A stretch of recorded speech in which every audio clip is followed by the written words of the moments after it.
Everyone, तो आज हम इकोनॉमी करने वाले हैं। ये पार्ट 6 है। इससे पहले 5 लेक्चर्स इकोनॉमी के ऑलरेडी अपलोडेड है।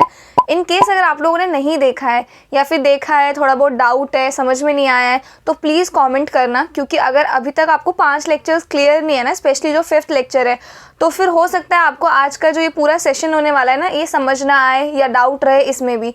तो प्लीज़ अगर 5वां लेक्चर अगर आपको समझ में नहीं आया 5वें तक भी, तो एक बार और उसको देखो। जो कमेंट है कमेंट करो, मैं उसको आपको समझाने की पूरी कोशिश करूँगी, ठीक है।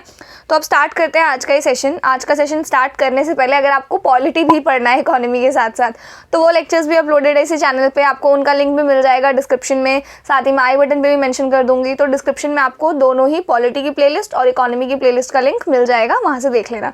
तो अब स्टार्ट करते हैं।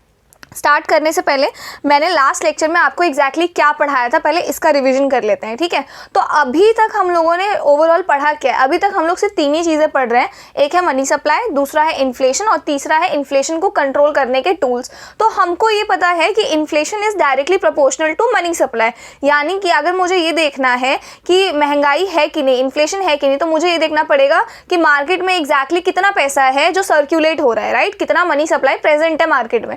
तो वो देखा मैंने। अब मुझे ये चीज़ पता लग गई कि इन्फ्लेशन को कंट्रोल करने के लिए ना मुझे किसी ना किसी तरीके से मनी सप्लाई को कंट्रोल करना पड़ेगा। अब मैंने मनी सप्लाई को कंट्रोल करने के लिए क्वालिटेटिव टूल्स और क्वांटिटेटिव टूल्स, इन दोनों टूल्स का ही इस्तेमाल किया, जो आरबीआई के मॉनेटरी पॉलिसी टूल्स का पार्ट है। ये चीज़ ध्यान रखना।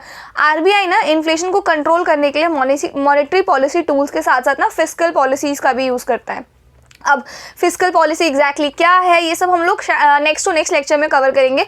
पर फिलहाल ये आपके लिए जानना ज़रूरी है कि फिस्कल पॉलिसी और मॉनेटरी पॉलिसी टूल्स का इस्तेमाल हम लोग साथ में ही करते हैं। अब सबसे पहला क्वेश्चन आपके मन में ये आएगा कि दी जब ऑलरेडी इतने सारे क्वांटिटेटिव और क्वालिटेटिव टूल्स प्रेजेंट है, तो हमें फिस्कल पॉलिसीज़ क्यों यूज़ करनी है, राइट?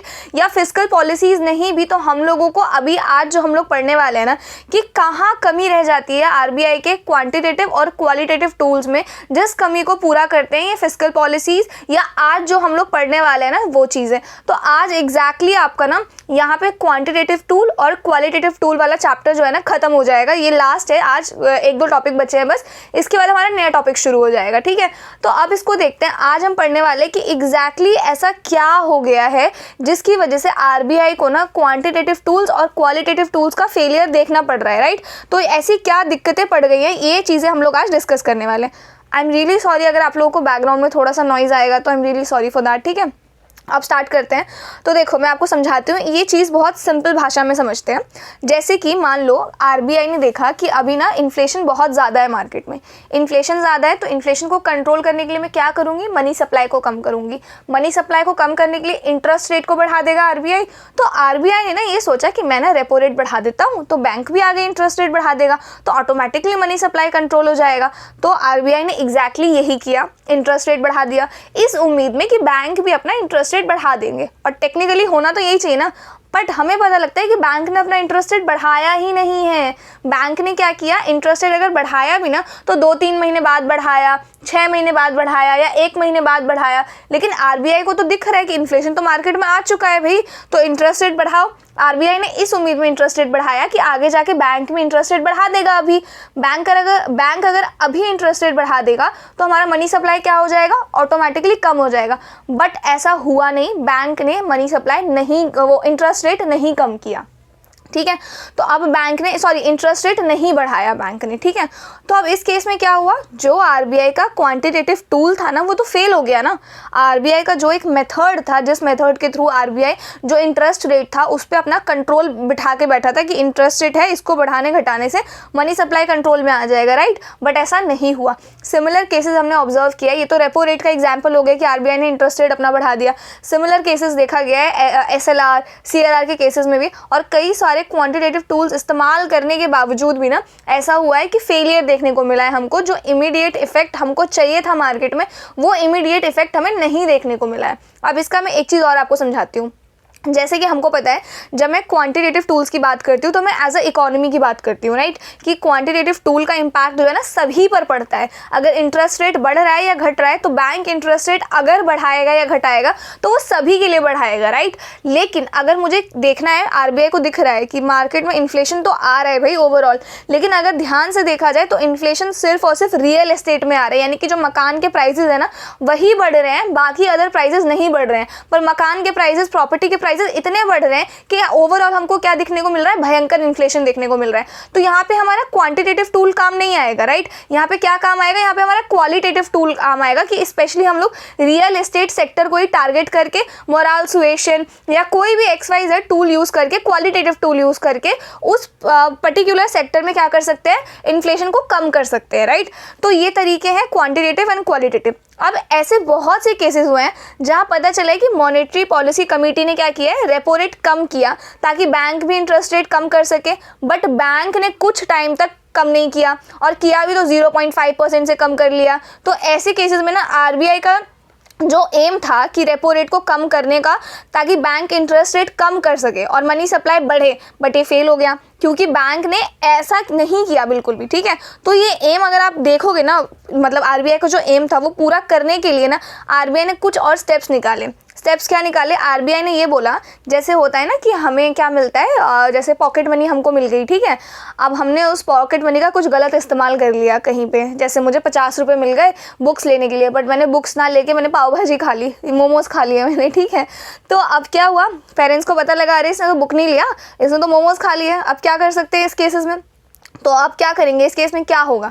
तो मेरे केस में तो ये होगा कि अब मुझे पैसे अगर मिलेंगे नेक्स्ट टाइम बुक के लिए तो या तो मुझे खुद दुकान से बुक ला के दे दिया जाएगा, या तो मैं बोलूँगी नहीं ये बुक नहीं चाहिए थी, मुझे किसी और पब्लिशर की बुक चाहिए थी, तो मेरे पेरेंट्स मेरे साथ जाएंगे उस शॉप तक और मेरे को बुक दिलवा के आएंगे, राइट। यही होगा, यही दो केसेस हैं। तो ये क्या हुआ, मेरे पेरेंट्स ने मेरे ऊपर नज़र रखा है कि मैं जो ये 50 रुपये इसका सही इस्तेमाल कर रही हूँ कि नहीं कर रही हूँ, राइट।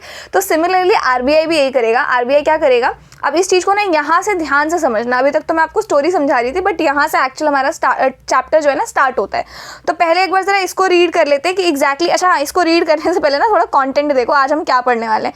तो आज का ये पूरा सेशन ना बहुत बड़ा होने वाला है, और आज से जितने भी सेशन आएंगे ना वो 2 से 3, 3 से 4 इतने घंटे के रहेंगे ही रहेंगे, क्योंकि मुझे 15 मार्च तक इकोनॉमिक्स एनी हाउ कंप्लीट कराना है आप लोगों का, ठीक है। तो अब ये है क्या, देखो ध्यान से। तो पहला है failure of quantitative and qualitative tools, ये हम पढ़ने वाले हैं। रीजंस जो मैंने आपको अभी एक्सप्लेन किए, और भी इक्का दुक्का जो रीजन रह गए होंगे वो इससे हमें ये पता लगेगा कि एग्जैक्टली आरबीआई आगे क्या करेगी अगर ऐसी कंडीशन आ जाती है, तो क्वांटिटेटिव टूल्स और क्वालिटेटिव टूल्स अगर फेल हो जाते हैं तो, ठीक है। क्वांटिटेटिव और क्वालिटेटिव, ये टंग ट्विस्टर नहीं लगता है एक साथ बोलने में। इसके बाद है मॉनेटरी पॉलिसी ट्रांसमिशन। तो ये वो चीज़ है जो आरबीआई अपनाती है, क्या कहते हैं, इसको करने के लिए कि क्वांटिटेटिव टूल और क्वालिटेटिव टूल अगर फेल होते हैं तो। नेक्स्ट है, अब यही वो तरीके हैं जो आरबीआई अपनाती है जब ये फेल हो रहा होता है, ये दोनों टूल टप, ठीक है। इसके बाद यहाँ हमारा ये चैप्टर पूरा खत्म हो जाएगा, क्वांटिटेटिव टूल्स और क्वालिटेटिव टूल्स वाला, ठीक है। इसके बाद हमारा आ जाएगा banking history in India. Exactly आज आप लोग समझोगे कि किस तरीके से प्री इंडिपेंडेंस से पहले बैंक कैसे स्टैब्लिश हुए थे, बैंक थे भी कि नहीं थे, post independence and after liberalisation what happened, ठीक है। तो ये तीनों फेजेस आज हम डिस्कस करने वाले हैं काफ़ी डिटेल में, ठीक है।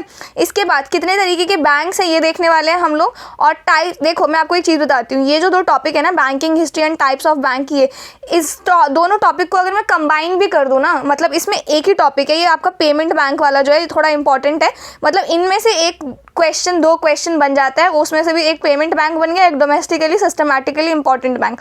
ये 2 टॉपिक थोड़ा ध्यान से आप लोग सुन लेना, बाकी इनमें डिफरेंसेस क्या क्या है ये थोड़ा सुन लेना। ये दोनों टॉपिक अगर मैं मिला दूँ तो हार्डली 1 या 2 क्वेश्चन बनते हैं इस पूरे टॉपिक से, बट ये टॉपिक आपका करना ज़रूरी है, ठीक है। और ये मेन्स के लिए भी उतना इंपॉर्टेंट नहीं है, but still you should have certain amount of knowledge about this, ठीक है। इसके बाद यहाँ से इंपॉर्टेंट आपका हो जाता है, क्योंकि यहाँ से क्वेश्चन बनते ही बनते हैं। तो types of borrowers on the basis of loan and advances. देखो मैं आपको एक बात बताती हूँ, जैसे आपके पास कुछ पैसे हैं और आपके दोस्त को पता है कि आपके पास पैसे हैं, तो उस केस में आपका दोस्त आपसे मांगेगा, आप उसको दे दोगे, चल भाई दोस्त ले ले तू, लेकिन आपका दोस्त वो पैसे आपको रिटर्न नहीं करता है, बहुत बड़ा अमाउंट है, मान लो 50,000 60,000 ऐसा अमाउंट है, और वो जो दोस्त है ना आपका, आपने उसको दे दिया दोस्ती में, बट लेटर ऑन उसने आपको रिटर्न नहीं किया, कोई भी बहाना दे दिया, सचमुच उसके पास नहीं थे पैसे तो इस चक्कर में उसने रिटर्न नहीं किए, फिर वही दोस्त आपके पास दोबारा पैसे मांगने आता है तो क्या पैसे दोगे उसको? तो ये क्वेश्चन है कि जो बंदे, ऐसे लोग भी होते हैं ना जो बैंक से लोन ले लेते हैं but due to any reason loan चुका ही नहीं पाते हैं, तो वो लोग अगर दोबारा लोन लेने आएंगे तो क्या बैंक उनको लोन देगा, उन पर ट्रस्ट करेगा? और अगर वो फार्मर्स हुए तो उनकी फसल अच्छी नहीं हुई इसलिए वजह से वो लोन रिटर्न नहीं कर पाए और अब उनको दोबारा लोन चाहिए, तो ऐसे केसेस में क्या होगा, राइट? तो ये पढ़ने वाले हैं हम लोग। तो और इसके बाद उन लोगों का क्या किया जाएगा, तो वही है नॉन परफॉर्मिंग एसेट, एनपीए के बारे में आप लोग अभी पढ़ने वाले हो, तो ये चीज़ें इंपॉर्टेंट है। इसके बाद इनको सॉल्व करने के लिए, मतलब ऐसी चीज़ों को, ऐसी प्रॉब्लम्स को फिलहाल इस तरीके से समझो कि ये जो प्रॉब्लम है ना, जो लोग लोन नहीं दे पाते हैं टाइम पे, बैंक को पूरे पैसे नहीं लौटा पाते हैं, जो भी चीज़ें हैं उनको इंडिया में किस तरीके से सॉल्व किया जाएगा, ये वो मेथड है।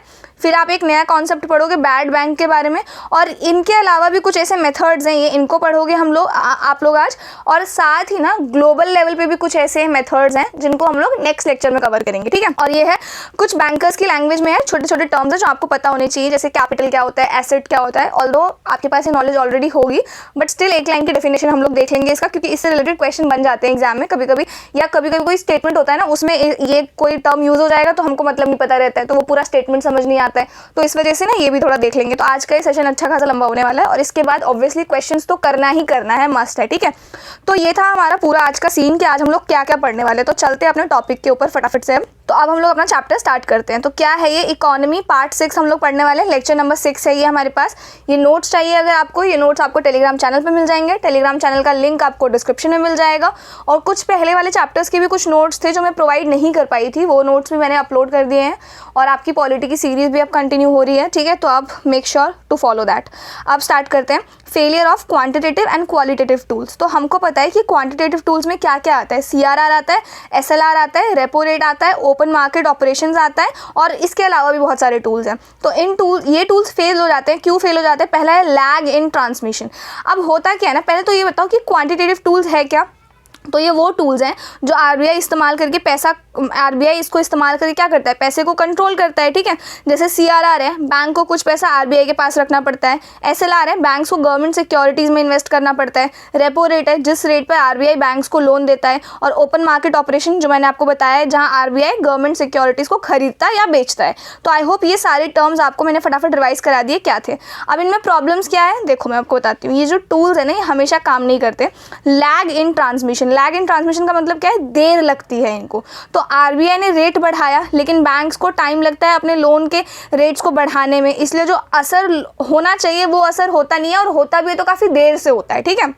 तो ये है ये चीज़। Even if RBI increases the repo rate to control inflation, banks में not immediately raise lending rates delaying the impact, ठीक है? देन है लिक्विडिटी मिसमैच। अब इसका मतलब क्या है, कई बार ऐसा होता है कि पैसा बहुत ज़्यादा आ जाता है, मतलब बहुत अमाउंट में पैसा आ जाता है। अगर मार्केट में बहुत पैसा है, जैसे कि सरकार ने बहुत खर्चा कर दिया है या फॉरेन इन्वेस्टमेंट्स हो रहे हैं हमारे यहाँ, तो फॉरेन से बहुत सारा पैसा आया है, तो RBI चाहे जितना भी रेट बढ़ा ले, इन्फ्लेशन कंट्रोल नहीं होगा, ठीक है? ये एक चीज़ है। इसके बाद ये आपका 1 मार्क का क्वेश्चन है, ये आप UPSC ही नहीं बल्कि कोई भी अगर एग्जाम दे रहे हो तो इतनी नॉलेज आपके पास होनी चाहिए। ये पूछा जाता है, एक स्टेटमेंट में आ ही जाता है, मतलब 3-4 अगर स्टेटमेंट है तो उसमें एक ही डाल देगा। है क्या ये, देखो सप्लाई की प्रॉब्लम। सप्लाई की प्रॉब्लम इसका मतलब क्या है, सप्लाई साइड इश्यूज। देखो है क्या ये, इंडिया में जो अक्सर इन्फ्लेशन होता है ना, वो फूड और फ्यूल की कमी से होता है। ये स्टेटमेंट आप ध्यान रखना, ये स्टेटमेंट आपको प्रीवियस ईयर क्वेश्चन से ही उठाया हुआ स्टेटमेंट है। क्या है ये, inflation in India is often caused by food and fuel shortages which monetary tools can not directly address. इसका मतलब क्या है, इंडिया में जैसे मैंने आपको बताया इन्फ्लेशन फूड और फ्यूल की कमी से होता है। अब RBI इंटरेस्ट रेट बढ़ा के फूड और फ्यूल तो नहीं बना सकता ना, इसका कोई लेना देना है नहीं।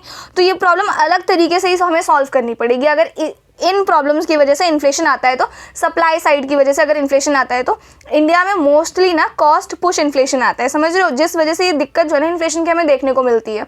अब कॉस्ट पुश इन्फ्लेशन क्या है ये मैंने आपको समझाया है। अगर आपको मेरे वर्ड जो टर्म जैसे मैंने अभी यूज़ कर दिया, कॉस्ट पुश इन्फ्लेशन, तो आपके माइंड में ना इस टर्म से रिलेटेड फटाफट पता होना चाहिए कि अच्छा ये इस चीज़ को रेफर कर रहा है। सप्लाई साइड को रेफर कर रहा है, समझ में आ रहा है, ये उस इशू को रेफर कर रहा है। अगर नहीं आ रहा है तो उसको रिवाइज करो, क्योंकि छोड़ो नहीं कि बाद में रिवाइज कर लेंगे लेक्चर सेकंड, बाद में रिवाइज कर लेंगे लेक्चर थर्ड। अगर डेली डेली का ये हैबिट बना लोगे ना आप, तो आपका ये पेंडिंग होगा ही नहीं, ठीक है। तो ये हो गया सप्लाई साइड इशू। उसके बाद है ग्लोबल फैक्टर्स। अब ग्लोबल फैक्टर्स क्या है मैं आपको बताती हूँ। तो दुनिया भर की जो प्रॉब्लम्स है, जैसे कि अगर क्रूड ऑयल का दाम बढ़ जाता है या दुनिया भर में सप्लाई चेन खराब हो गया, तो जो चीज़ें हम बाहर से मंगवाते हैं ना वो महंगी हो जाएंगी। तो आरबीआई अपने देश में बैठ के तो इसको कंट्रोल नहीं कर सकता ना, तो ये ग्लोबल इश्यूज है, इनके कारण भी इन्फ्लेशन आ सकती है। तो यहाँ पे हमारे क्वांटिटेटिव क्वालिटेटिव टूल्स, कोई भी टूल्स काम नहीं आएंगे, ठीक है। तो ये एक रीज़न है। इन केस अगर आपसे मेंस में पूछा जाता है ये कि रीजंस बताओ कि क्वांटिटेटिव टूल्स के फेलियर्स के, तो आप ये 3-4 पॉइंट जो है ना मेंशन कर सकते हो, दैट वुड बी इनफ, ठीक है। Now next comes failure of qualitative tools. अब क्वालिटेटिव टूल्स क्या है मुझे ये बताओ। आप देखो क्वालिटेटिव टूल्स क्या होते हैं, जैसे कि मतलब कि क्वालिटेटिव टूल्स में हमें पता है कि मोरल सुएशन होता है, क्रेडिट राशनिंग होती है, डायरेक्ट एक्शन होता है। तो ये वो तरीके हैं जो आरबीआई इस्तेमाल करता है, जहाँ नंबर से ज़्यादा समझाने, ऐसा होता है ना कि हम समझा रहे हैं सामने वाले को, हमारी बात से अगर वो मान जाए तो बढ़िया है, नहीं मानेगा तब उसको हम थोड़ा ज़बरदस्ती समझा के देखेंगे, ठीक है। तो ये वही है। मोरल सुएशन क्या है, प्यार से बोलता है आरबीआई कि भाई देखो इन्फ्लेशन बढ़ रहा है, लोन कम कर दो, ठीक है।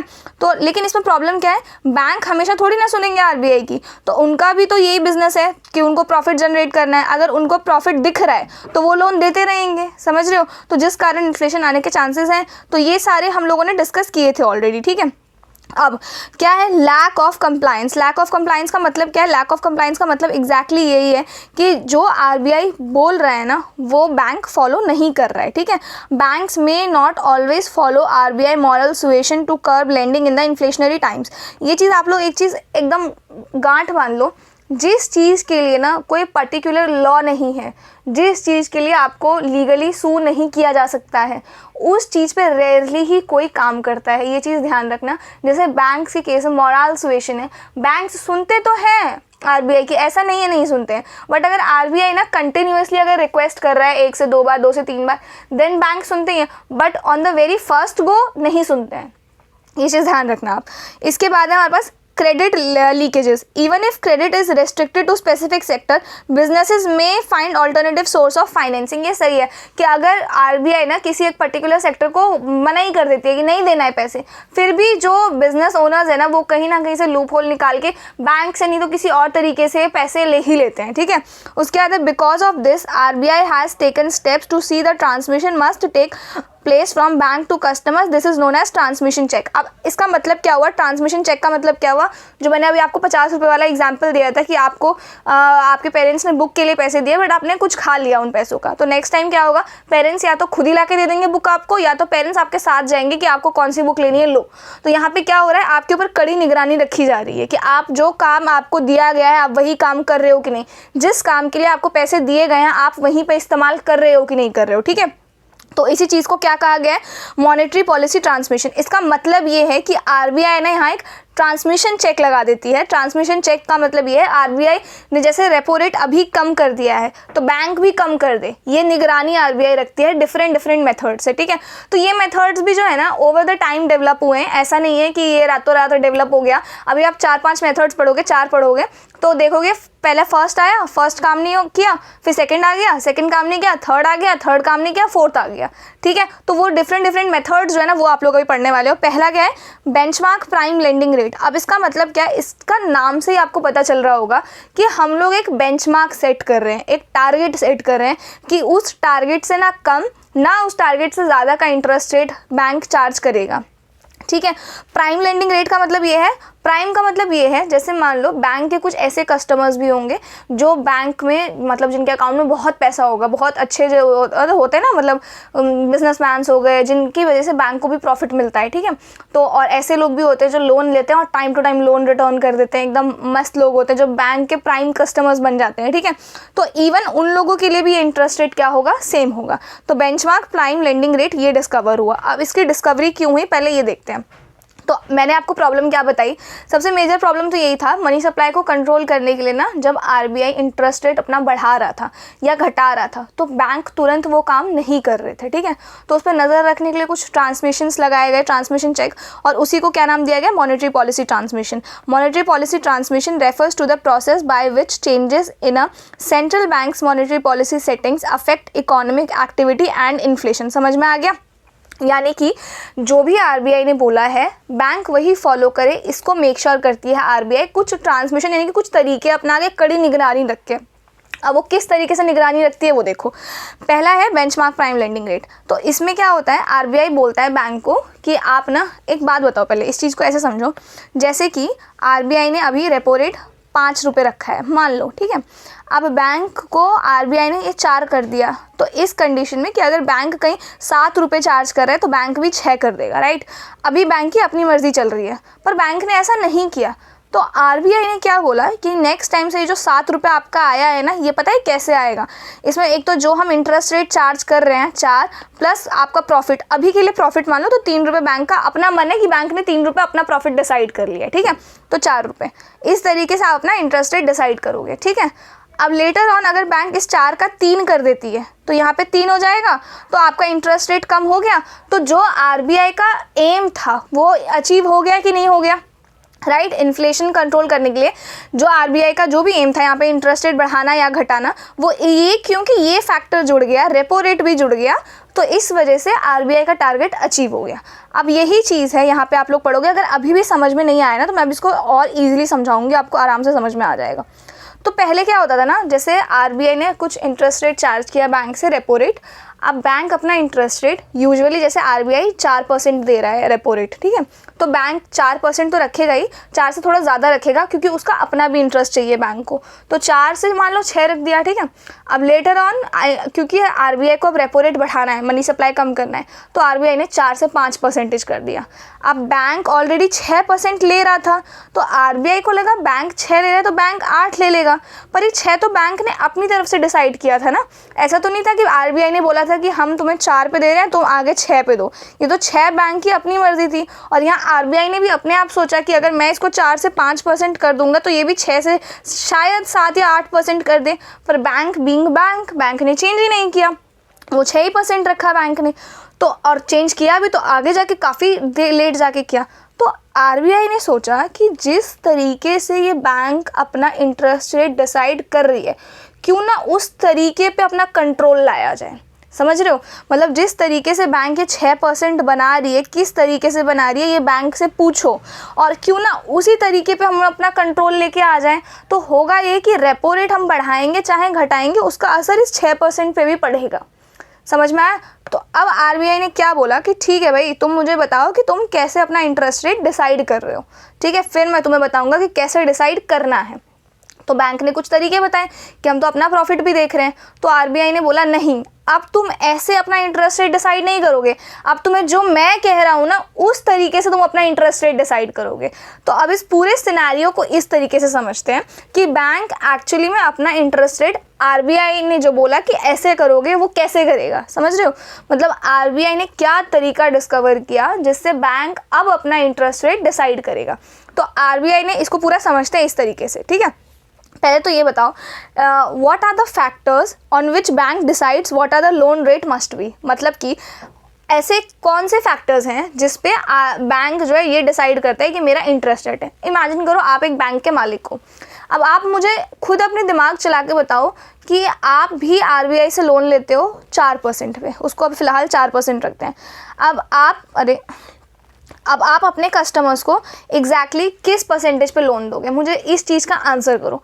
तो आप बोलोगे दी ये 4 तो हम इंक्लूड करेंगे ही करेंगे क्योंकि हमें भी 4 पे मिल रहा है, तो आगे तो हम 4 पे देंगे ही देंगे, तो चलो भाई ये कर लिया। इसके बाद आप क्या बोलोगे, दी मैं बैंक का ओनर हूँ तो मुझे तो ये बताना पड़ेगा ना, मतलब सैलरीज भी देनी है मुझे तो स्टाफ को, तो इस 4% में मैं 1% इंटरेस्ट तो अपना भी जोड़ूंगा सैलरीज को, स्टाफ को मुझे सैलरीज देनी है, तो ठीक है भाई जोड़ दिया। इसके बाद आप बोलोगे दी ये भी ठीक है, पर बैंक का अपना भी तो कुछ मेंटेनेंस होता है ना, जैसे कभी कोई कंप्यूटर ख़राब हो गया या फिर कभी कुछ भी इलेक्ट्रिसिटी हो कुछ हो गया, वहाँ पे मुझे रिपेयरिंग कराना है, या कोई भी ऐसा जो भी मुझे ऑपरेशन का है, इसका भी तो कुछ कॉस्ट लगेगा ना मेरा।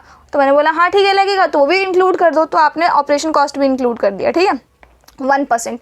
फिर आप बोलोगे दीदी ये सब तो मेरा ऐसे ही चला जाएगा, अब मेरा बैंक हूँ तो कुछ तो प्रॉफिट कमाऊंगा ना मैं, तो मेरा प्रॉफिट क्या बचेगा? तो मैंने बोला चलो प्रॉफिट तुम बताओ कितना चाहिए। तुम बोलोगे मुझे प्रॉफिट चाहिए दी 2% प्रॉफिट चाहिए मुझे इस इंटरेस्ट पे। तो बोला चलो तुम 2% प्रॉफिट भी ले लो तुम, ठीक है। तो जो RBI तुम्हें 4 रुपये पे इंटरेस्ट, 4 रुपये मान लो RBI तुमसे इंटरेस्ट चार्ज करता है, तुम 4 ना चार्ज करके तुम कितना चार्ज करोगे? अब 2 3 4 8 रुपये तुम इंटरेस्ट चार्ज करोगे। इसमें तुम्हारा, तुम जो स्टाफ को सैलरीज देते हो वो भी हो जाएगा, तुम्हारा जो ऑपरेशन कॉस्ट है वो भी निकल जाएगा, तुम्हारा प्रॉफिट भी आ जाएगा। समझ में आ गया? तो RBI ने एग्जैक्टली यही बोला कि तुम्हारा बैंक को कि तुम मुझे ये बताओ कि तुम अपना इंटरेस्ट रेट कैसे डिसाइड करते हो। तो बैंक ने RBI को जो भी XYZ मेथड बताया, तो RBI ने उन सबको कंसिडर किया और बैंक को फाइनली ये बोला, अब जो मैं आपको समझाने वाली हूँ, अगर आपको ये अभी समझ में आ गया है ना तो आपको वो भी समझ में आ जाएगा।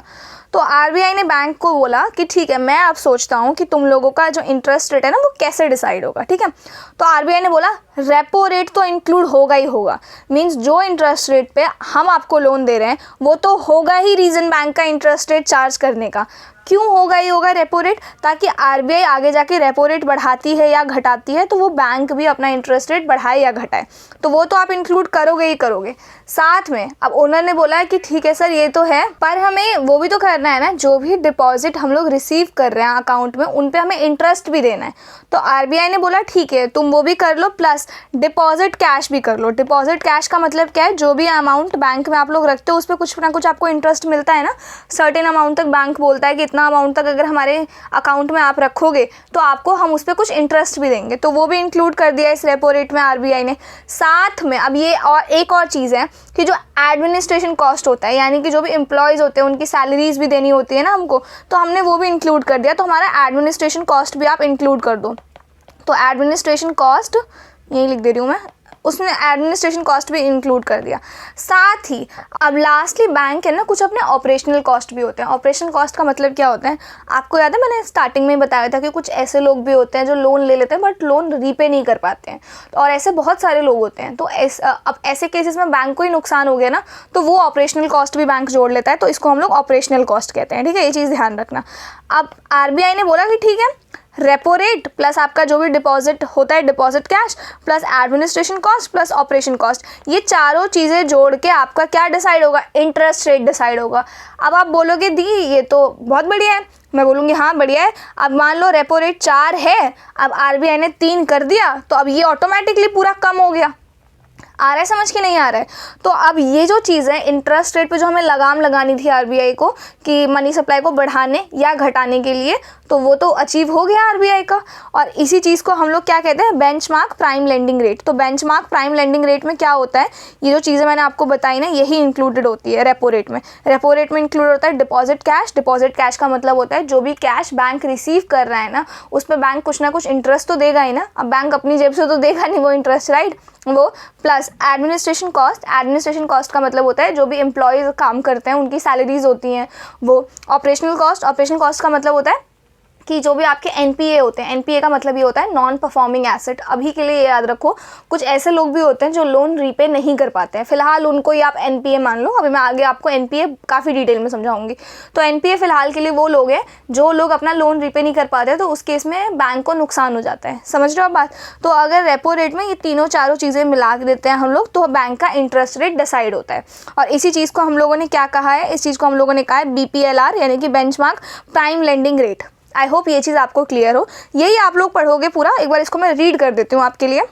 The benchmark prime lending rate is a key interest rate used by a bank to set lending rates for their most credit-worthy customers, often influenced by a central bank's policy rate, example the repo rate। और हाँ, ये जो है ना आपका benchmark prime lending rate, ये जो prime customers होते हैं ना उनके लिए भी सेम है। प्राइम कस्टमर्स मैंने आपको ऑलरेडी समझा दिया।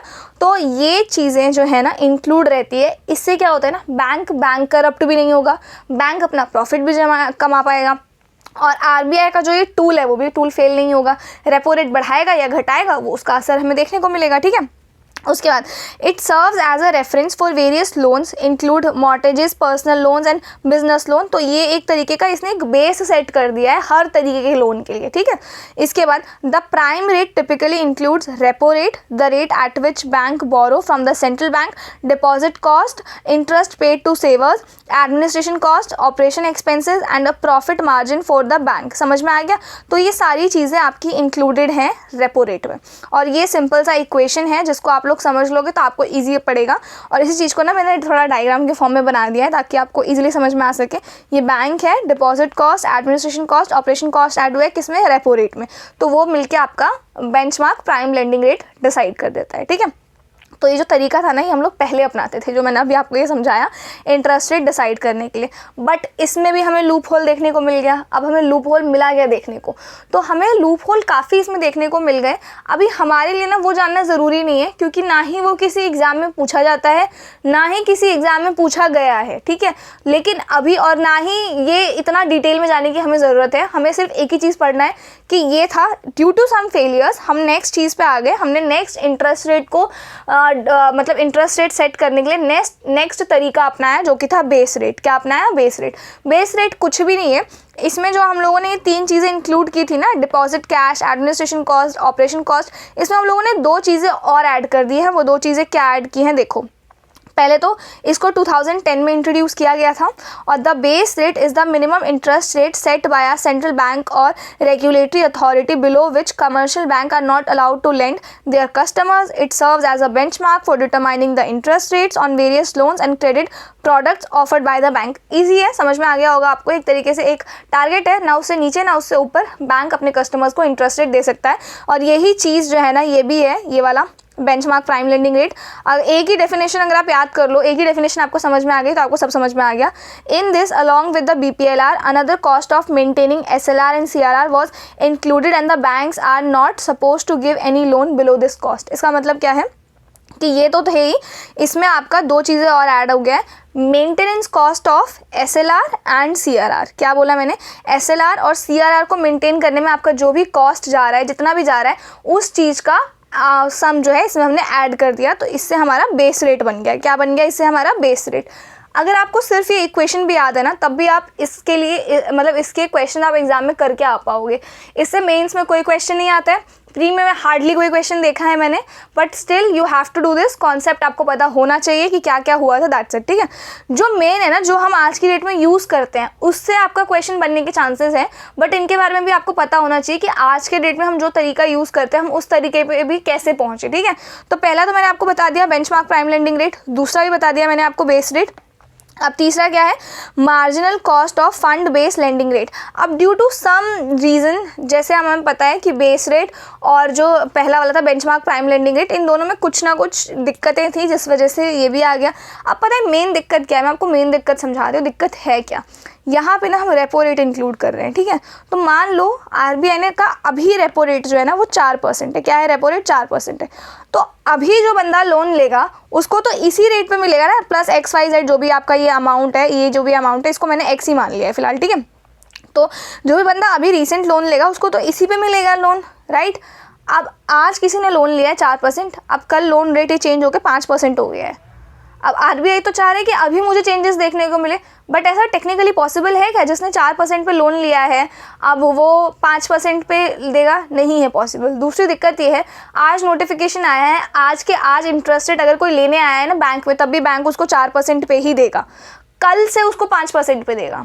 समझ में आ रहा है? अब सबको पता है कल से रेट बढ़ने वाला है, तो जो मेजॉरिटी लोग कल से लोन लेने वाले थे वो भी आज से ही लोन लेंगे, ठीक है। तो ये एक दो छोटी छोटी दिक्कतें थी, लेकिन ये छोटी दिक्कतें नहीं है, बहुत बड़ी दिक्कतें हैं। तो इनको टैकल करने के लिए अब क्या आया हमारे पास? ये तीसरी चीज़ आई, marginal cost of fund based lending rate. इसको 2016 में इंट्रोड्यूस किया गया। अगर आपको मॉनेटरी पॉलिसी कमेटी के बारे में पता है तो फिर आपको ये पता होगा 2000 से इस टाइम तक ना MPC फॉर्म हो चुकी थी, ठीक है। और इन्होंने पिछला जो बेस रेट था ना उसको हटा दिया to ensure better transmission of changes in the central bank policy rate like the repo rate to the borrowers, ठीक है। अब MCLR is the minimum interest rate at which bank can lend to their customers. It is calculated based on marginal cost of funds, which reflects the incremental cost of borrowing new funds unlike the base rate which relied on the average cost of funds वगैरह वगैरह, इसको पढ़ लेना आप लोग। अब इसमें मैं आपको मेन चीज़ बता देती हूँ कि इसमें इंक्लूडेड क्या है, ठीक है। इसमें 6 तरीके की कॉस्ट इंक्लूडेड है। पहले तो वही बेस रेट में जो जो इंक्लूडेड था, plus repo change plus cost of saving account. अभी रेपो चेंज है क्या ना, इसको डिटेल में समझेंगे। अभी जो मैंने आपको अभी रेपो रेट वाली दिक्कत बताई थी ना कि 4% 5% था, आरबीआई को तुरंत चेंजेस चाहिए थे, इसीलिए इसको समझने से पहले मुझे बताओ बेस रेट के 4-5 कॉन्सेप्ट हमको क्लियर है। कॉस्ट ऑफ सेविंग अकाउंट ये भी हमको क्लियर है कि ठीक है, सेविंग अकाउंट का जो भी कॉस्ट है वो इसमें इंक्लूड कर दिया गया है। इसके अलावा जो मेन चीज़ है समझने वाली वो है अब रेपो चेंज। रेपो चेंज का मतलब क्या है? अब रेपो चेंज को समझने के लिए ना एक बार और रेपो रेट को रिवाइज करते हैं दोबारा से, ठीक है। तो देखो इसका मतलब ये है, सबसे पहली बात तो ये है, जब बैंक लोन देता है तब वो आरबीआई ने जिस रेपो रेट पर बैंक को लोन दिया होता है उसको तो बैंक इंक्लूड करता है, अभी हमने देखा, और उसी को इंक्लूड करके लोन दे देता है। बट सपोज आरबीआई ने रेपो रेट इंक्रीज कर दिया तो बैंक से जिन लोगों ने लोन ऑलरेडी ले रखा है, सपोज करो एक्स इंटरेस्ट रेट पे, बैंक उसको नहीं छेड़ेगा, राइट। बैंक उसको चेंज नहीं कर सकता। आरबीआई कितना भी रेपो रेट बढ़ा दे और कितना भी रेपो रेट कम कर दे, समझ में आ गया। लेकिन जिस दिन से वो नोटिस आ गया कि आरबीआई ने रेपो रेट बढ़ा दिया है, उस दिन से जो भी बंदा आएगा ना उसको एक्स प्लस जो भी अमाउंट बढ़ा होगा ना उस अमाउंट पे मिलेगा। तो पहले वाले बंदे के कंपैरिजन में उसको ज़्यादा अमाउंट पे मिला। अब इसके बाद आरबीआई कितना भी कम कर दे रेपो रेट, जिसने इस अमाउंट पे ले लिया है उसको इसी अमाउंट पे रिटर्न करना पड़ेगा, राइट। इससे कम अमाउंट पे रिटर्न वो नहीं कर सकता है। तो अब रेपो चेंज क्या कहता है? रेपो चेंज ये कहता है कि जैसे कि अगर आपने एक्स अमाउंट पे 2% अमाउंट पे आपने इंटरेस्ट लिया है, ठीक है। अब क्योंकि रेपो चेंज भी इंक्लूडेड है, अब अगर आरबीआई का रेपो रेट अभी 1% है, ठीक है।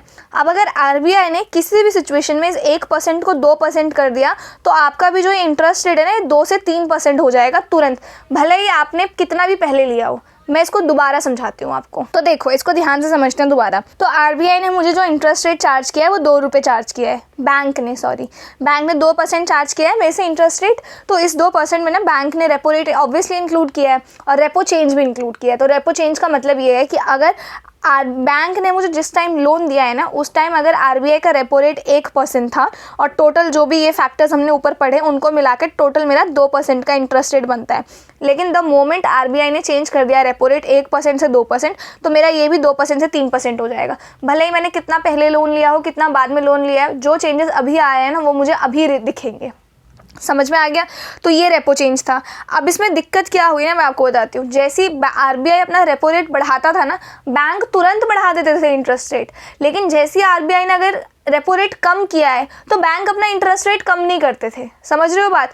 तो ये दिक्कत आ गई। और कम भी करते थे ना तो काफ़ी लेट जाके करते थे। तो अगर बढ़ा रहा है आरबीआई तब तो आप भी बढ़ा के दे रहे हो, लेकिन अगर कम हो रहा है तब आप कम नहीं कर रहे हो। तो ये बहुत मेजर दिक्कत हमें देखने को मिली। और इसके बाद जाके ही जो आज हम लोग यूज़ करते हैं ना करेंटली वो ये यूज़ करते हैं external benchmark lending rate EBLR। समझ में आया आपको? अब इसको भी थोड़ा रीड कर देती हूँ। कंपोनेंट ये तो मैंने कर दिया रेपो चेंज। इश्यूज क्या थे? MCLR includes repo change as well. So when RBI increases repo rate banks often quick to rise in interest on loans, but when RBI decreases his repo rate bank do not reduce their interest rates. I hope आपको ये चीज़ clear हो। तो bank नहीं कम करते थे और करते भी थे तो काफ़ी लेट जाके करते थे, ठीक है। अब एक्सटर्नल बेंचमार्क लेंडिंग रेट ये 2019 में इंट्रोड्यूस किया गया। RBI introduce EBLR to ensure that changes in its policies like repo rate are quickly and effectively pass to the borrowers. जो हमें प्रॉब्लम ऊपर देखने को मिली वो प्रॉब्लम हमें देखने को ना मिले, और जो भी चेंजेस हम कर रहे हैं अभी वो मुझे क्विकली देखने को मिल जाए और मेरे जो भी कस्टमर्स हैं बैंक के उनके पास क्विकली वो चेंजेस पहुँचे। तो इस वजह से आरबीआई ने इसको इंट्रोड्यूस किया। आई होप ये चीज़ आपको क्लियर होगी। अब इसके बाद क्या है? Previously, systems like MCLR, while an improvement, still had limitations in the speed of its transmission.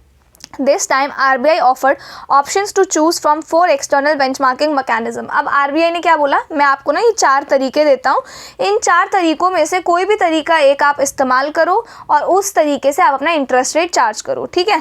अब करेंटली हम ये यूज़ करते हैं और MCLR के इशूज़ को सॉल्व करने के लिए इसको इंट्रोड्यूस किया गया। अब इन 4 तरीकों में पहला क्या था? RBI repo rate. तो बैंक रेपो रेट अपना बेंचमार्क पकड़ सकता है और इसमें अपना बैंक अपना प्रॉफिट जो भी उसका होगा वो भी लिमिटेड ही होगा, वो भी आरबीआई ही बताएगी कि आपको 2% प्रॉफिट मिलेगा, 3% प्रॉफिट मिलेगा, आपने टोटल आपकी जो इनकम है उस पर वो ऐड कर सकता है और इंटरेस्ट रेट डिसाइड कर सकता है। तो RBI repo rate I hope आपको क्लियर होगा कि आरबीआई ने अगर आपको 2% रेपो रेट चार्ज किया है तो आप 3% कर लो, 2% रेपो रेट होगा और 1% आपकी टोटल जो भी इनकम है ना उसके अकॉर्डिंग आपको ये प्रॉफिट अर्न करना चाहिए, ये भी आरबीआई बताती है, ठीक है। तो ये रेपो रेट हो गया। दूसरा क्या है, 91 days treasury bill yields. Treasury bills एक तरीके का बॉन्ड है, मैंने आपको बताया था। तो इसमें instead of taking repo rate 91 days का ट्रेजरी बिल्स का जो भी यील्ड होगा ना, यील्ड मीन्स जो भी प्रॉफिट होगा आपका, जो ट्रेजरी बिल्स होता है ना, बॉन्ड होता है, उसमें आपको 91 डेज का जो बॉन्ड पेपर होता है ना, उसमें ट्रेजरी बिल भूल जाओ, फिलहाल बॉन्ड याद रखो, ठीक है। तो 91 डेज का जो भी बॉन्ड पेपर इशू होता है ना, उसका जो भी प्रॉफिट, जो भी यील्ड होता है ना, उसको आप एज अ प्रॉफिट कंसीडर करो और उतना इंटरेस्ट रेट आप रख लो और सिमिलरली जो भी आपका होगा ना आप चार्ज कर लो। एक बार और इसको बता देती हूँ। तो इसमें instead of taking repo rate 91 days का ट्रेजरी बिल्स, जो कि ट्रेजरी बिल्स का जो भी यील्ड होगा, yield means profit on treasury bills, उतना परसेंटेज आप इंटरेस्ट रेट रख लो। तो ये आपका ये हो गया। और सिमिलरली जो थर्ड वाला है 182 डेज ट्रेजरी बिल्स, इसमें वही है 91 डेज़ की जगह आप यहाँ पे 182 डेज़ का जो भी आपका इंटरेस्ट रेट बनता है ना, अगर ये दोनों पॉइंट समझ में नहीं आ रहे हैं तो हमारा जो बॉन्ड पेपर होता है ना उसमें कुछ टाइम लिमिट होता है। जैसे 91 डेज़ के लिए बॉन्ड पेपर इशू हुआ है, इसमें आपको 2% इंटरेस्ट रेट मिलेगा। तो आप ये डिसाइड कर लो आप इस तरीके से इतना आपका रहेगा जिससे आप इंटरेस्ट रेट चार्ज करोगे कस्टमर से। 2% सॉरी, और 2% में आपको जो भी यील्ड मिल रहा है टोटल, वो आप डिसाइड कर लो, वो आपका इंटरेस्ट रेट हो जाएगा। और अगर आप 91 डेज़ वाले से खुश नहीं हो तो 182 डेज़ का जो ट्रेजरी बिल इशू होता है वो इशू करके उसमें जो आपको यील्ड मिल रहा है उतना परसेंटेज आप रख लो, ठीक है। और चौथा क्या है, चौथा है any other benchmark interest rate as developed by Financial Benchmark India Private Limited. अब इसका मतलब क्या है, so this is a safe option which RBI has created, कि अगर फ्यूचर में आरबीआई को कुछ और ऐड करना होगा ना तो वो ऐड कर सकती है, कि RBI feels that there is one more benchmark they can create, जो फ्यूचर में क्रिएट होगा। समझ में आ गया। तो इस फाइनेंशियल बेंचमार्क इंस्टीट्यूशन के थ्रू उसको बेंचमार्क क्रिएट करेंगे आरबीआई, तो उसको बैंक को एज अ रेफरेंस मिल जाएगा, एक पॉइंट और मिल जाएगा। अगर आप ये 3 फॉलो नहीं करना चाहते तो आप ये फॉलो कर सकते हो। आई होप ये चारों चीज़ें आपको क्लियर हो। देखो चौथा मैं एक बार और बता देती हूँ। चौथा बेसिकली आरबीआई को इन तीनों के अलावा कोई चौथा अगर आइडिया आ गया फ्यूचर में तो वो आरबीआई यहाँ पे ऐड कर देगी financial Benchmark India Private limited के थ्रू, ठीक है। आई होप ये चीज़ आपको क्लियर हो। अगर नहीं भी है ना क्लियर तो एक बार पढ़ लो, दैट्स इट, क्योंकि इससे क्वेश्चन आता नहीं है, ठीक है। रेयरली कोई क्वेश्चन पूछा जाता है but you should have knowledge, इसी वजह से मैंने बता दिया है। तो इसमें देखो इसके बेनिफिट क्या है। तो इसके बेनिफिट सबसे मेजर तो ये है कि बैंक के पास ऑप्शंस है काफ़ी और bank is free to decide, जो भी उसको बेंचमार्क डिसाइड करना है वो कर सकता है, ठीक है। इसके बाद क्या है, इसका जो सबसे मेन पॉइंट है ना, इसका मैं आपको बताती हूँ कि however interest rate must be reset as per external benchmark at least once every 3 months, यानी कि हर 3 महीने में इसको आपको रीसेट करना पड़ेगा। ये जो भी हम तरीका यूज़ करें एक्सटर्नल बेंचमार्क लेंडिंग रेट, और यही रीज़न है कि हमारे जो होम लोन्स है ना वो हर 3 महीने में रिवाइज होते हैं, हर 3 महीने में चेंज होते हैं हमारे होम लोन्स, ठीक है। तो इसी रीजन की वजह से होता है वो। Today out of all the benchmark we studied RBI and bank has come together to use external benchmark lending rate to be an effective tool to transmit the changes. I hope this is clear to you all and hence हमारा जो ये qualitative and quantitative tool वाला जो भी ये session था ये आज ख़त्म होता है अच्छे से, ठीक है। कोई भी डाउट हो किसी भी तरीके का तो do let me know, I will answer that doubt. और मुझे अभी ना कुछ डाउट्स पॉलिटी के मिल रहे हैं तो मैं अभी जब नेक्स्ट लेक्चर लाऊंगी उसमें मैं इंक्लूड कर दूंगी आपके डाउट्स। तो आज अब हमारा सेकेंड टॉपिक जो है यहाँ से स्टार्ट होता है which is banking history in India. तो अब हम लोग पढ़ने वाले हैं कि exactly what were the situations before independence, after independence, how SBI has formed, how RBI has formed. तो एवरीथिंग इन डिटेल हम लोग अभी डिस्कस करने वाले हैं। तो स्टार्ट करते हैं। फेज़ 1 अगर मैं बात करूँ, पहले आपकी प्री इंडिपेंडेंस की बात करते हैं, यानी कि इंडिपेंडेंस से पहले बैंकिंग का क्या सिचुएशन। तो there were almost 600 banks present in India before independence. Independence से पहले 600 बैंक्स थे इंडिया में present. The first bank to be established as the Bank of Hindustan, remember this name, this has been asked many times, ठीक है, जो बहुत बार पूछा गया है। ये was founded in 1717 Calcutta, it was down in 1832, ठीक है। इसके बाद क्या है, एक सेकेंड, हाँ, the Oath Commercial Bank was India's first commercial bank in the history of evolution of banking in India, ये भी पूछा जा चुका है, यूपीएससी में नहीं पर वन डे एग्जामिनेशंस जो होते हैं उनमें पूछा गया है ये, ठीक है। इसके बाद क्या है, few other banks that was established in the 19th century such as Allahabad Bank and Punjab national Bank have survived the test of time and exist even today. तो ये बैंक्स तो अभी भी वो होते हैं लेकिन पहले भी थे ये, ठीक है, 19th century में भी थे। अब इसके बाद है some other banks like Bank of Bengal, Bank of Madras and Bank of Bombay established in early to mid 1800s were merged one to become the Imperial Bank which later became the State Bank of India. I hope this is clear to all. तो इसी Bank of Bengal, Bank of Madras and Bank of Bombay को merge कर दिया गया और इसको क्या बना दिया गया, इंपीरियल बैंक। और ये जो इंपीरियल बैंक है ना, after independence this imperial bank was nationalised and converted into state bank of India. I hope this is clear.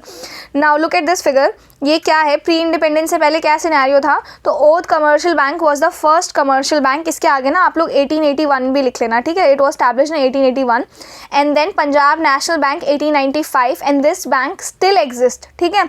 इसके बाद है हमारे पास bank of India, bank of Baroda and central bank of India. ये कुछ banks हैं जो प्री इंडिपेंडेंस से पहले एस्टैब्लिश हुए थे एंड स्टिल दे एग्जिस्ट, ठीक है। And reserve Bank of India 1935 में था और अभी भी एग्जिस्ट करता है। आई होप ये चीज़ आपको क्लियर हो। इसके बाद है हमारे पास पोस्ट इंडिपेंडेंस का सीन है नेशनलाइजेशन। नेशनलाइजेशन का मतलब क्या हुआ कि जो ओनरशिप थी बैंक्स की वो किसके पास आ गई, गवर्नमेंट ऑफ इंडिया के पास आ गई नेशनलाइजेशन। तो the nationalisation of India banks was a major development in the course of evolving Indian banking industry after independence. So after independence nationalisation हुआ और सारे बैंक्स की जो भी ओनरशिप थी ना वो किसके पास आ गई, गवर्नमेंट के पास आ गई। अब सबसे पहला और इम्पॉर्टेंट क्वेश्चन आपके माइंड में ये आना चाहिए नेशनलाइजेशन वर्ड सुन के कि the why there was a need of nationalisation, क्यों नेशनलाइजेशन की ज़रूरत पड़ी। तो इसको ना मैं आपको एक बहुत अच्छे एग्जाम्पल से समझाती हूँ, अमेज़ॉन के एग्जाम्पल से।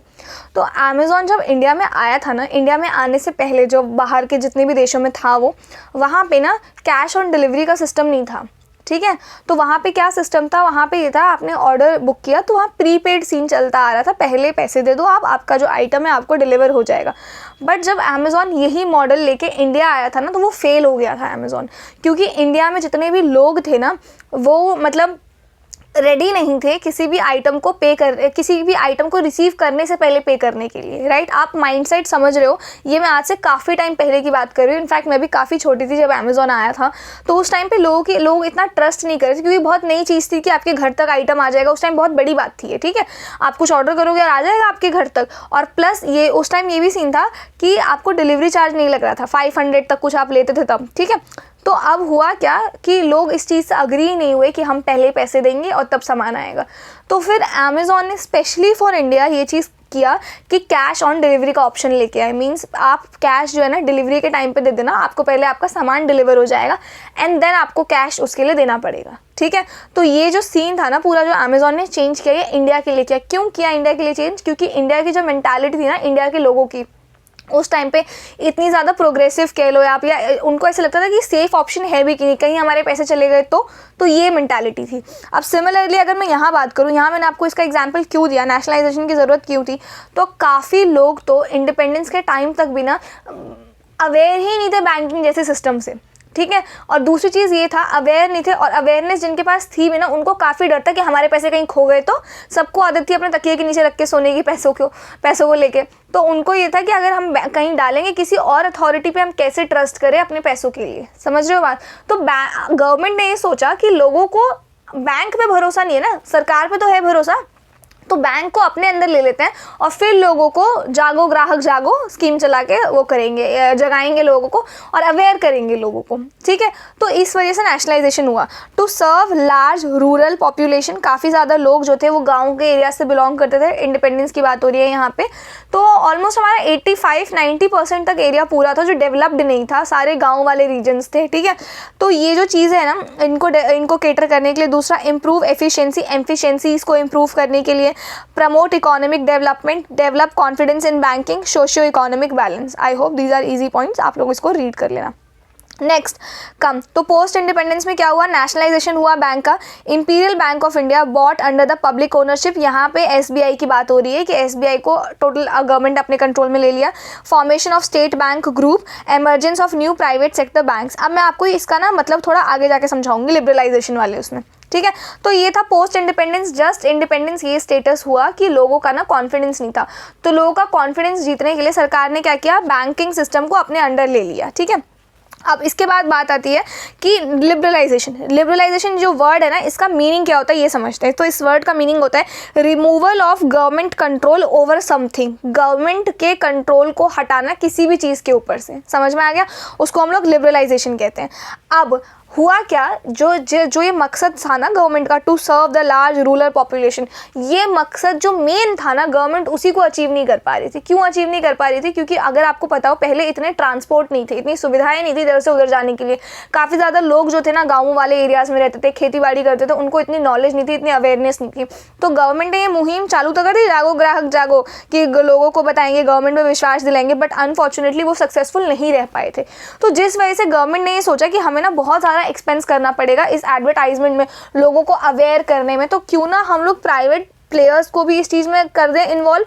तो होगा क्या ना, अगर प्राइवेट बैंक्स आएंगे तो प्राइवेट बैंक का तो मोटिव ही प्रॉफिट है, मोटिव ही उनका क्या रहेगा, प्रॉफिट रहेगा। तो उसके चलते ये लोग अपनी मुहिम स्टार्ट करेंगे, ये लोग अपना एडवर्टाइजमेंट करेंगे, और लगे हाथों गवर्नमेंट का भी हो जाएगा कि आप प्राइवेट बैंक में कर रहे हैं, इससे बड़े गवर्नमेंट बैंक में कर देते हैं, लोगों का वो ट्रस्ट हो जाएगा थोड़ा सा। तो इस चलते ना एक कमेटी स्टैब्लिश की गई, जिस कमेटी का नाम था नरसिम्हा कमेटी। ये है वो कमेटी का नाम। इसका एक्चुअल नाम ना कुछ इस तरीके से, मैं यहाँ पर लिख देती हूँ, NARSIMHA, ठीक है, ये है कमेटी। तो नरसिम्हा कमेटी को स्टैब्लिश किया गया टू स्टडी अबाउट दिस कि प्राइवेट प्लेयर्स को बैंकिंग सिस्टम में अलाउ करना चाहिए कि नहीं करना चाहिए, ठीक है। तो नरसिम्हा कमेटी ने एक पूरी क्या कहते हैं उसको मीटिंग बुलाई, सब कुछ किया, और लास्ट में इन्होंने आरबीआई को एक रिपोर्ट सबमिट की जिसमें लिखा था कि आरबीआई को अलाउ कर देना चाहिए। ये जो 5 ऊपर हमने पॉइंट्स पढ़े ना, इन सभी पॉइंट्स में ये चीज़ फिट बैठती है कि प्राइवेट प्लेयर्स इन सभी 5 पॉइंट को क्या कर पाएंगे, केटर कर पाएंगे, ठीक है। फिर इसके बाद आरबीआई ने क्या किया, 10 प्राइवेट प्लेयर्स को ना इसमें से लाइसेंस दे दिया बैंकिंग का, जिसमें से थे ICICI, HDFC, axis bank, industrial bank, DCB bank. ये वो बैंक है जो अभी भी सर्वाइव करते हैं, जिन 10 बैंक्स को आरबीआई ने लाइसेंस दिया था उनमें से, ठीक है। तो in 1991 the Narasimha committee gave its recommendation to allow private sector players into banking. RBI gave license to 10 private entities. Out of them ICICI, HDFC, Axis Bank, Industrial Bank, DCB are still surviving, ठीक है।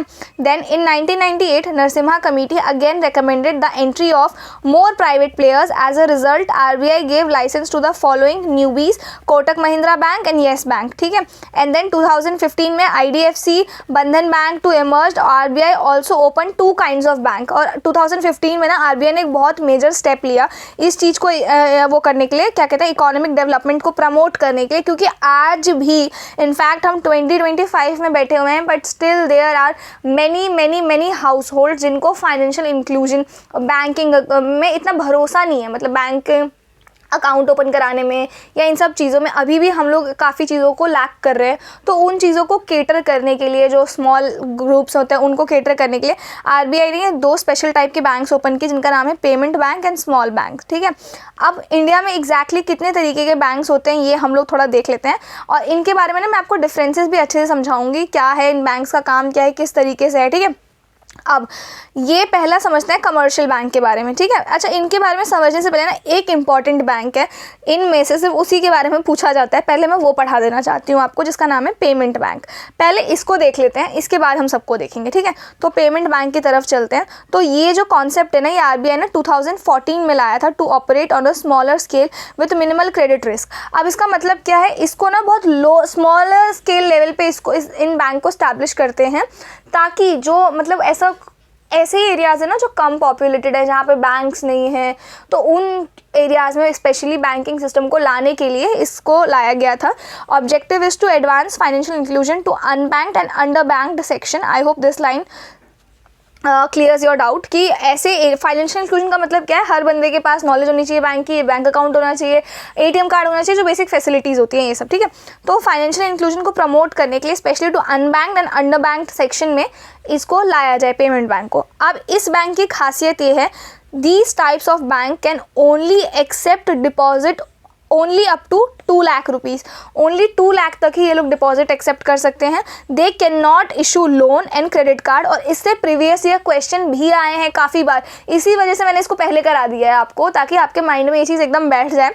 तो ये सिर्फ 2 लाख तक का deposit accept करते हैं। उसके बाद ये लोन इशू नहीं कर सकते, क्रेडिट कार्ड इशू नहीं कर सकते, इसके अलावा ये डेबिट कार्ड जो हमारे ATM कार्ड होते हैं वो इशू कर सकते हैं, और जो बैंकिंग और नेट बैंकिंग फैसिलिटी होती है ना वो भी प्रोवाइड कर सकते हैं।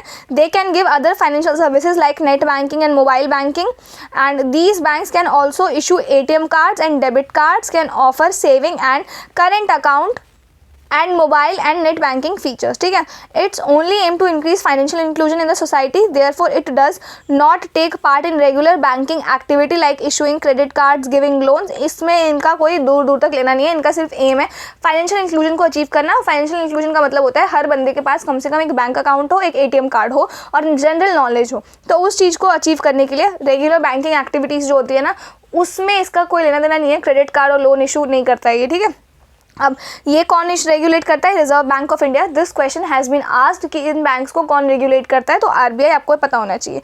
और इंडिया में करेंटली 6 पेमेंट बैंक्स हैं, आपको इनके बारे में पता होना चाहिए। कई बार ऑप्शन आया है कि बताओ इनमें से कौन से पेमेंट बैंक्स हैं, कौन से कितने हैं, ये क्वेश्चन आ चुका है कई बार, तो इसलिए आपको इनके नाम एकदम रटे होने चाहिए एकदम। पहला है एयरटेल पेमेंट बैंक, दूसरा है जियो पेमेंट बैंक, तीसरा है NSDL पेमेंट बैंक, चौथा है पेटीएम पेमेंट बैंक, पांचवा है इंडिया पोस्ट पेमेंट बैंक, छठा है फिनो पेमेंट बैंक। ये 6 पेमेंट बैंक है, ओनली 6 ही एग्जिस्ट करते हैं इंडिया में। अब इनके ऊपर ना कुछ PYQs हैं, उनको देख लेते हैं पहले। तो पहला क्या है?